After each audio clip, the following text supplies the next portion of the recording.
might weaken the monarch's control over the estate. Charles understood the concern. He did not accept the method.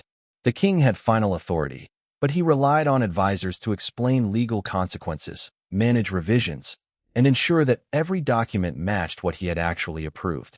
Now his command had been used to pressure Sophie into signing terms she had never properly reviewed. Anger gave way to something more painful: embarrassment. Sophie waited with Edward in a nearby drawing room. She could hear footsteps beyond the closed door, but no voices. The silence left her uncertain whether Charles was investigating the alteration or preparing to punish her refusal. Edward tried to reassure her, yet he could not hide his own fear that their place within the family had shifted. Then the secretary disclosed the final secret. The palace legal advisor had objected to the clause because it placed broad responsibilities on Sophie while limiting her control. He had demanded that she receive separate legal representation before signing. That demand had made the process slower, more difficult, and harder to control. So he had been removed from the meeting. Let that sink in. The advisor was removed specifically because he insisted Sophie should understand what she was signing. That is not efficiency. That is obstruction dressed up as procedure. Charles stared at the admission. The choice before him was brutal. He could defend officials who had acted in the name of the crown or admit that Sophie's refusal had protected him from approving a deeply flawed arrangement.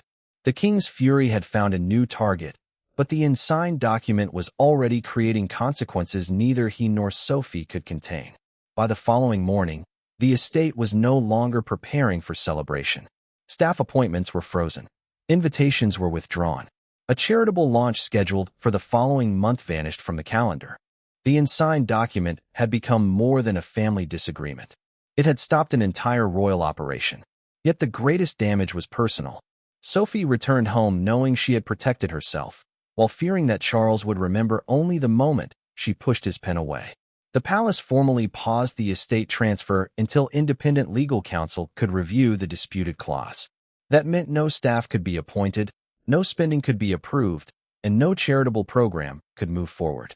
Employees preparing to relocate were told to remain where they were, while several organizations received careful notices saying their events had been postponed. Sophie carried the estate briefing folder into her private room and removed it from her bag. For weeks that file had represented trust, purpose, and a new responsibility she believed she could serve with pride. Now it felt contaminated by pressure. She placed it inside a drawer and turned the key. Edward watched her in silence. "You made the right decision," he said. Sophie wanted to believe him. Yet Charles's expression at the signing table would not leave her. She had seen fury, but beneath it she had also seen hurt. The trusted confidant feared that one refusal had damaged a relationship built over years of service, loyalty, and private understanding. Edward reminded her that signing blindly would have damaged far more. He understood why she was shaken, but he also knew she had protected them both. Charles received the consequences in a list. An aide read the names of charities affected by the cancelled launch while the king stood beside a window without interrupting. His anger slowly gave way to regret.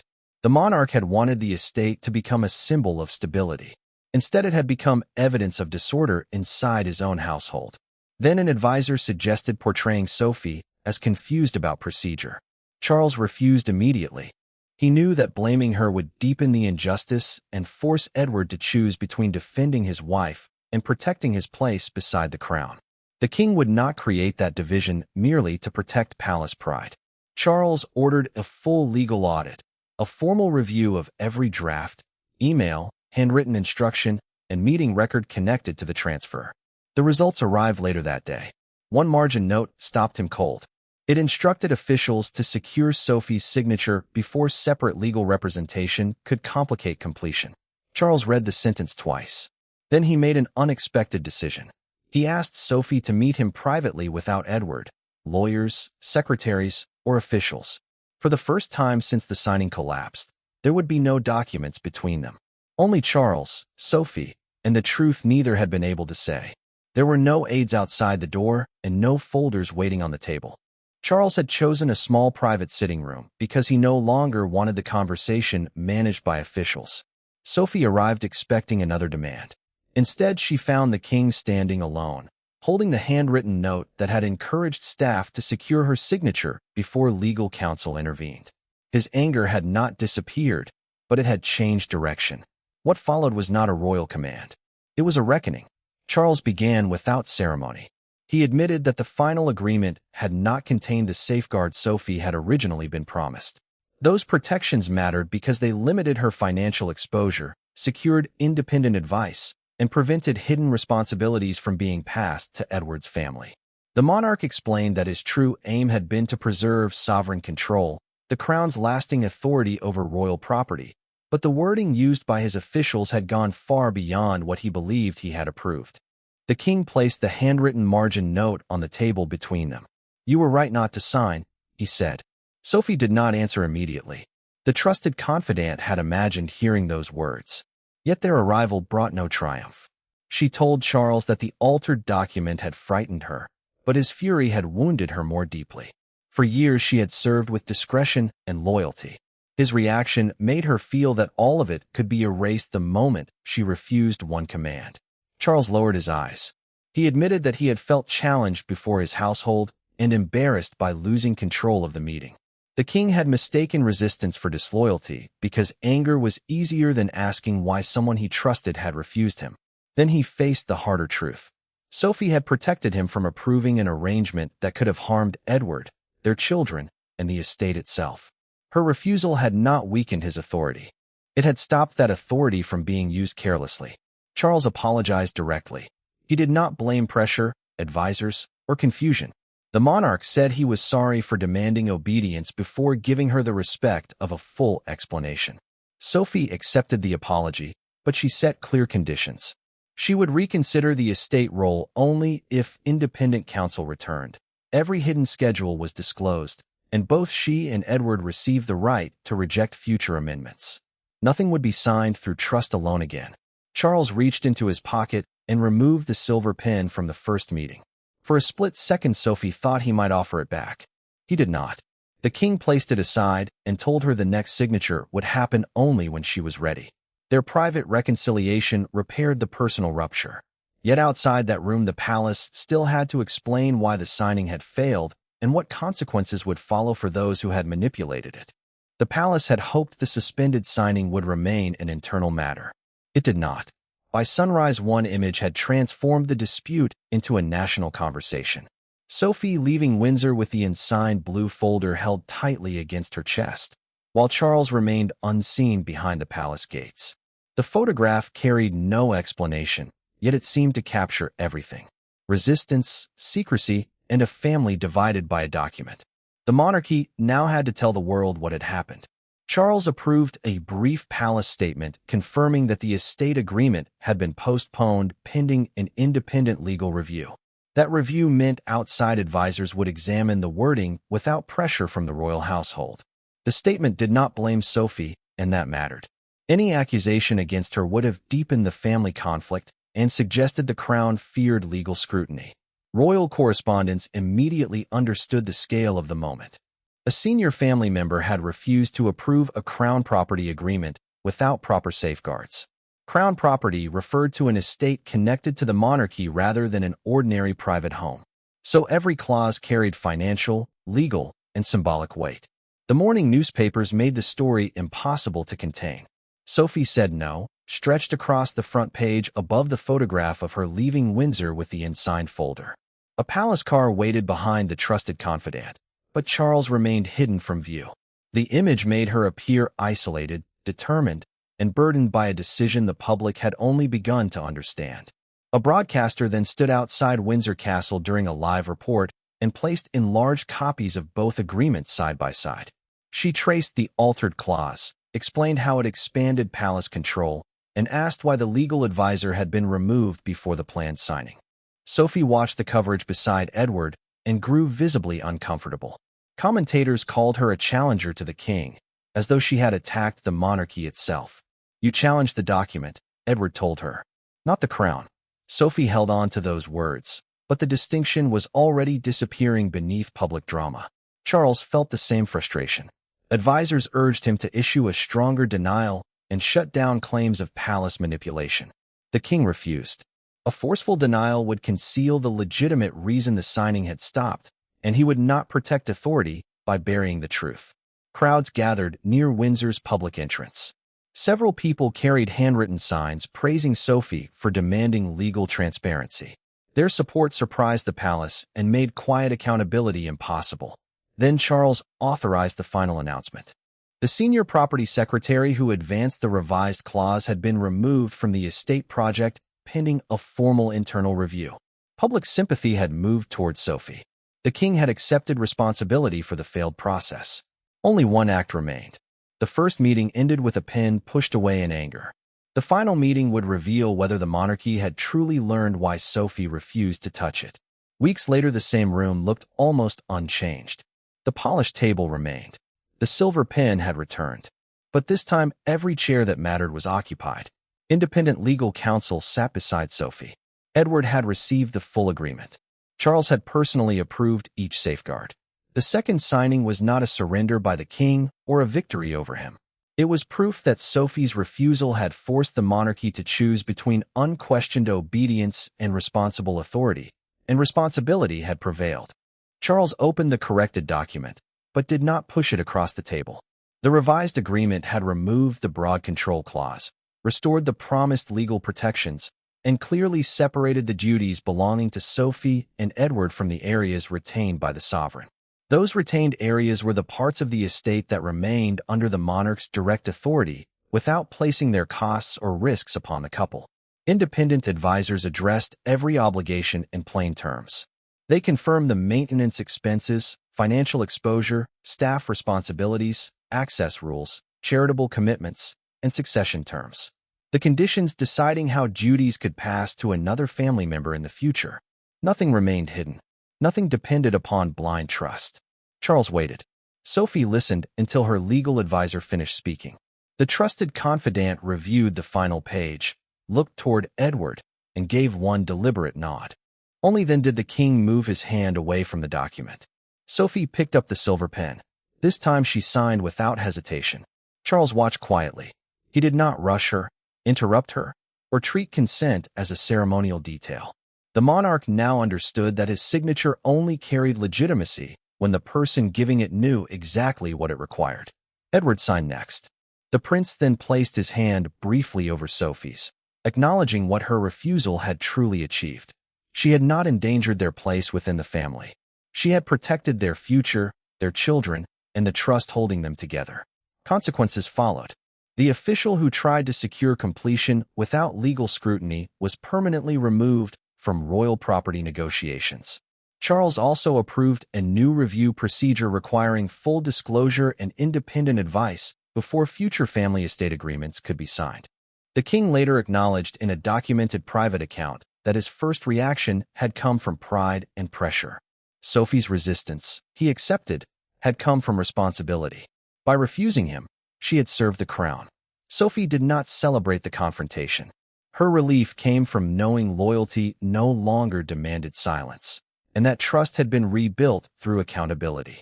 Charles closed the completed folder and handed it directly to her rather than to an aide. The estate had been transferred.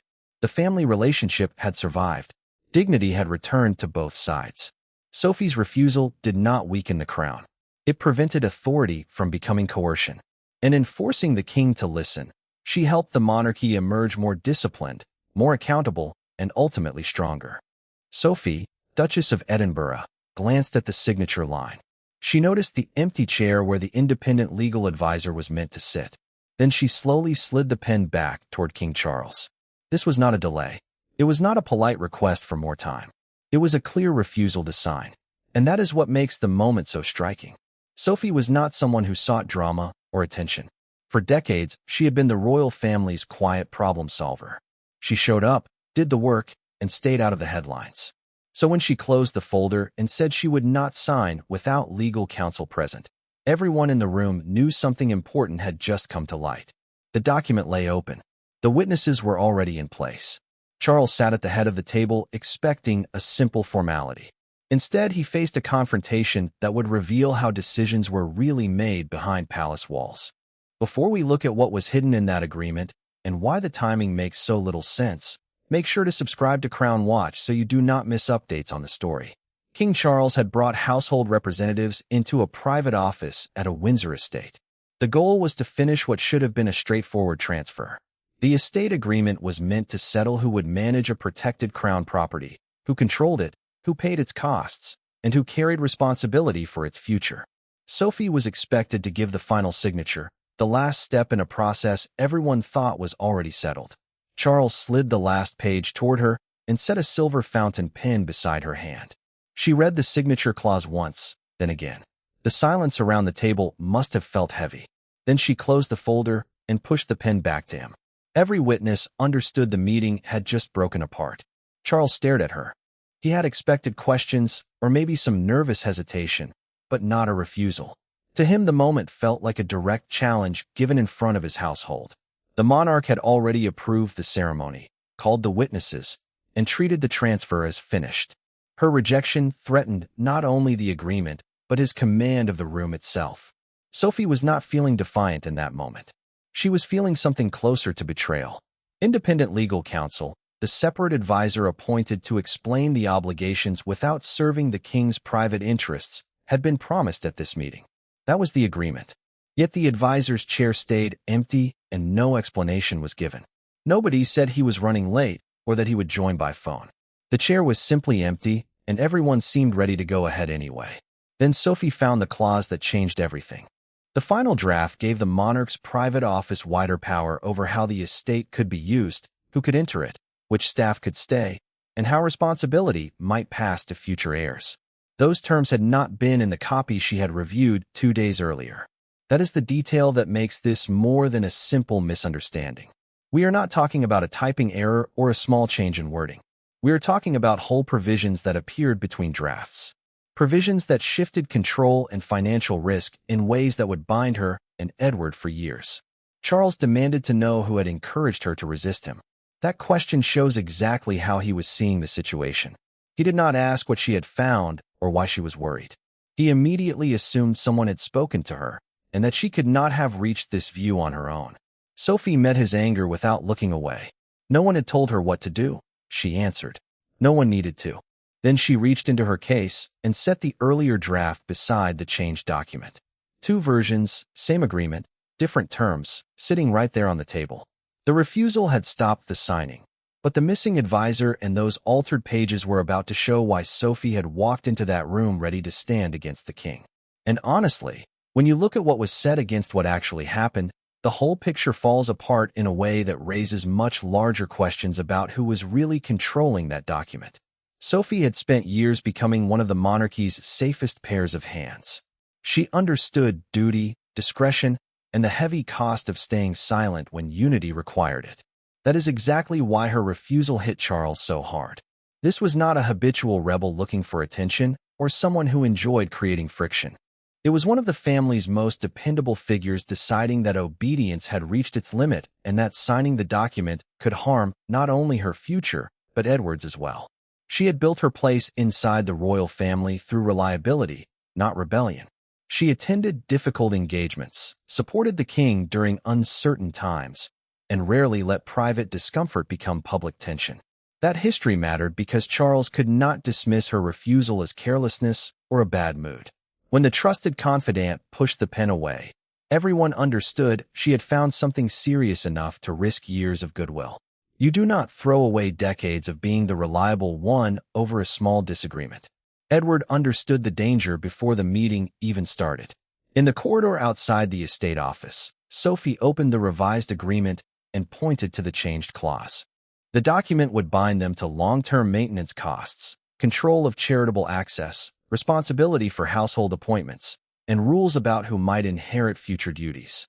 Those were not ceremonial promises. They could shape their finances, their children's position, and their freedom for years. Edward read the wording slowly, then looked toward the closed door and asked the question that had probably been forming in his mind since Sophie first showed him the changes. Does Charles know this has changed? Sophie could not answer with certainty. That silence frightened him more than the clause itself. Because if Charles did know, then they were being deliberately pushed into terms they had never agreed to. And if Charles did not know, then someone else was rewriting documents in his name and counting on his authority to force compliance. Neither option was comforting. Edward feared that refusing the king might weaken their position within the family. He knew how quickly caution could be mistaken for disloyalty. Yet he also knew his wife was being asked to accept obligations neither of them fully understood. The prince wanted to protect their standing, but he could not ask her to sign blindly just to keep up appearances. Sophie felt trapped between two loyalties. She wanted to protect Edward from conflict, but she also wanted to believe Charles would never knowingly put them in danger. Her sadness came from that broken belief. The monarch had always valued her judgment. Now he seemed furious because she had used it. That is the part that makes this whole situation feel so off. If someone has spent years proving their loyalty and judgment, and then they raise a legitimate concern, the reaction should not be anger. It should be curiosity. The fact that it was not suggests something else was driving the urgency. Charles remained alone after the meeting collapsed. He stared at the untouched signature line, his anger deepening because Sophie had neither hesitated nor apologized. Her certainty made the refusal feel deliberate, almost prepared. Edward then admitted something he had held back. A senior palace official had quietly advised him not to ask too many questions about the revised agreement because the king wanted the transfer completed quickly. That warning changed everything. Sophie began to suspect Charles's fury was not only wounded pride. Someone inside the palace was racing against a hidden deadline. To understand why the signing had suddenly become urgent, she would have to return to the estate visit where trust first turned into suspicion. The conflict had not begun at the signing table. Its true beginning came 3 weeks earlier during a private weekend inspection of the estate, when Sophie opened a locked records cabinet and discovered that rooms intended for charitable work had been marked for restricted royal use. Charles had assured her that the property would remain a shared family responsibility. Yet the papers inside that cabinet suggested something very different, and one tense conversation that afternoon ensured the issue could never again be treated as routine. Sophie and Edward had originally been asked to oversee a historic royal estate, where charitable events could be held while selected rooms remained available for limited family use. The first agreement gave them operational responsibility, but protected them from personal financial exposure. It also guaranteed independent legal review, meaning a separate advisor would examine the terms before either of them accepted binding obligations. That guarantee of independent review is crucial because it was the safeguard that would later be quietly removed. Sophie had entered the inspection expecting practical questions about repairs, staffing, and public access. Instead, she found a sealed property schedule inside the cabinet. A property schedule is the detailed list showing which rooms, entrances, and facilities belong under each person's control. Several private apartments, the archive room, and the estate's principal entrance were marked as exclusively controlled by the king's office. The discovery changed the meaning of everything.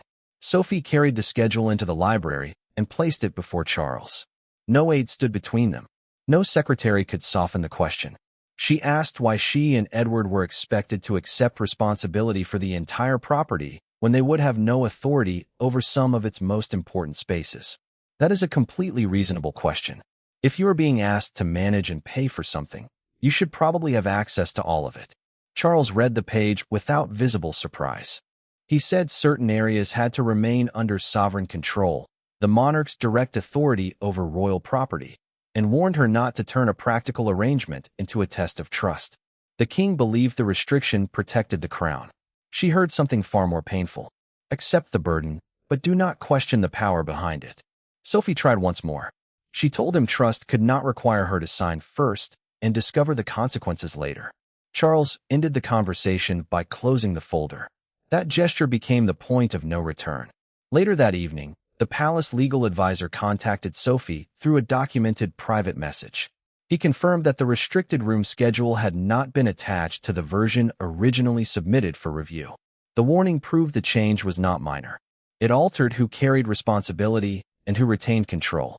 Days later, the same advisor disappeared from the final signing arrangements without explanation. The controversial schedule was then hidden inside a broader, more ambiguous clause. So the person who flagged the problem was removed, and the problem itself was buried in language designed to be overlooked. That is not a coincidence. That is a sequence of deliberate choices.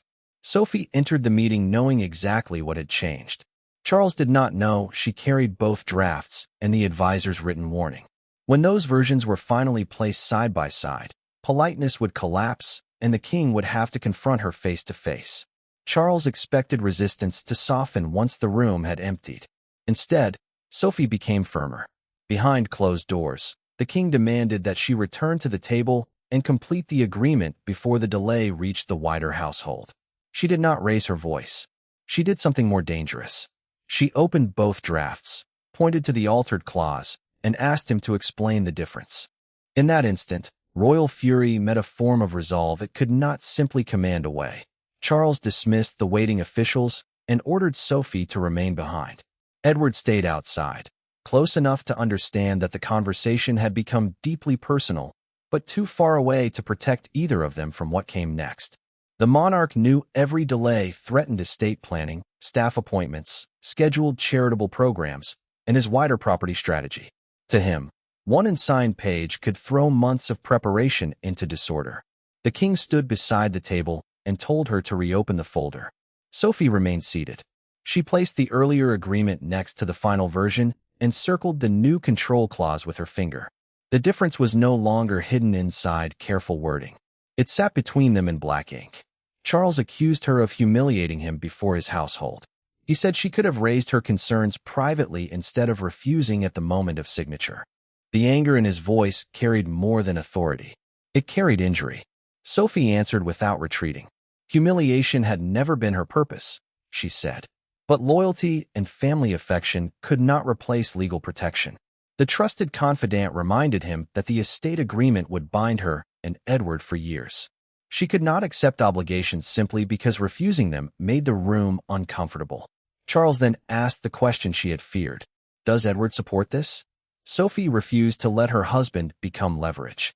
She told the king the decision was hers, the refusal was hers, and any consequence should fall on her alone. Edward would not be used to force her hand. Then she produced the written warning.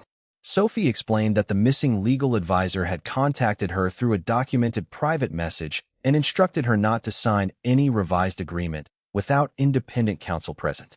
Charles read the words once then again. His expression changed. The king appeared to know the terms had been revised, but not that someone had removed the very person expected to challenge them. That is where it gets strange. If Charles approved the revisions, why was the advisor removed without his knowledge? If he did not approve the revisions, who authorized them? Either way, someone was operating outside the chain of command and using the king's authority as cover. Charles closed the folder with both hands and declared the signing suspended. Sophie looked directly at him. It was suspended when the advisor failed to arrive. Outside, Edward saw a senior official hurry away, carrying the unsigned agreement. The greater struggle had now moved beyond anger toward the officials controlling what Charles saw, signed, and believed. The monarchy often appears to move through the will of one sovereign, but no royal decision reaches a signature untouched. Behind Charles stood private secretaries, property managers, financial controllers, and legal advisors, each carrying a piece of authority that could be hidden inside a single sentence. Sophie's refusal exposed the machinery beneath the crown. The decisive question was no longer whether she had defied the king. It was whether someone had manipulated the agreement while relying on his authority to silence objections. Charles summoned the senior property secretary before the day ended. The estate agreement had passed through property administration, private finance, household operations, and the monarch's secretariat. That final office was the team responsible for preparing decisions and documents for the sovereign. Each department had touched the agreement, but only one of them had widened the disputed clause. The king placed both drafts on the desk. Did Sophie receive the version I approved? The secretary hesitated. He looked at the earlier copy, then at the final document, as though the answer might change if he waited long enough. It did not. No, sir. Charles said nothing. The secretary admitted that the wording had been expanded after the weekend inspection. He claimed the change was designed to protect sovereign control, meaning the crown's lasting authority over royal property, even if Edward and Sophie's responsibilities later passed to their children. Without that safeguard, he argued, future family arrangements